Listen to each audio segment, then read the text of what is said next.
90% student क्यों fail हो जाते हैं। हर साल लाखों बच्चे सपने लेकर पढ़ाई शुरू करते हैं। कोई डॉक्टर बनना चाहता है, कोई ऑफिसर बनना चाहता है, तो कोई इंजीनियर बनना चाहता है। लेकिन सच्चाई ये है, ज़्यादातर बच्चे अपनी मंजिल तक नहीं पहुंच पाते हैं। हाँ, वो किसी पेपर में नहीं बल्कि अपनी ज़िंदगी के रेस में फेल हो जाते हैं। अब सवाल ये है, क्यों? जब सबके पास वही किताबें हैं, वही स्कूल है, वही टीचर है, तो फिर कुछ ही स्टूडेंट सफल क्यों होते हैं?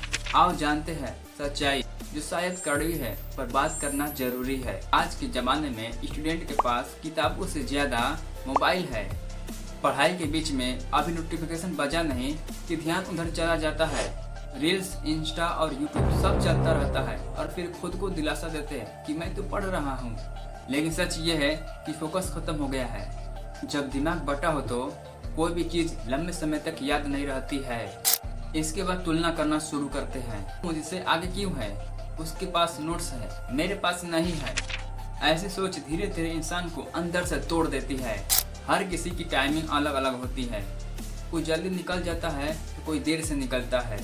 लेकिन जब तक तुम खुद पर भरोसा नहीं करोगे तब तक तुम्हें कोई नहीं उठा सकता है। फिर आती है स्टूडेंट की वो पुरानी आदत जो वो बार बार करते हैं। ज़्यादातर बच्चे समझते नहीं है, बस वो रट लेते हैं। और जब एग्जाम में सवाल को थोड़ा घुमा कर पूछ लिया जाता है तो दिमाग से सब उड़ जाता है।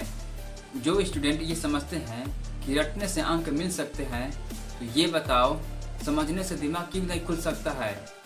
हर कोई कॉपी में बड़ा अच्छा टाइम टेबल बना लेता है, कल से पढ़ाई शुरू करूँगा, लेकिन वो कल कभी आता नहीं है। पढ़ाई के नाम पर दिन गुजर जाता है और जब एग्जाम सामने आता है तब सारी नींद और चैन उड़ जाती है।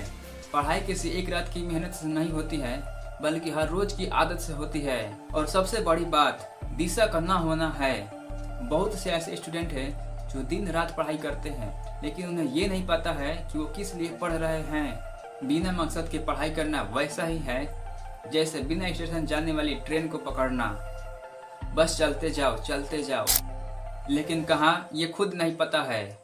ऊपर से सबकी सुनो, ये कोचिंग ले लो, वो सब्जेक्ट मत लो, लेकिन इस तरह की बातें करने वाले तब चुप हो जाते हैं जब रिजल्ट अच्छा आता है।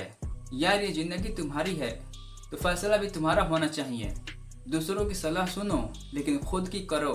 जिंदगी में फेल होने के कारण किताबें और हालात नहीं होती है, बल्कि वो सोच होती है जो कहती है मुझसे नहीं होगा।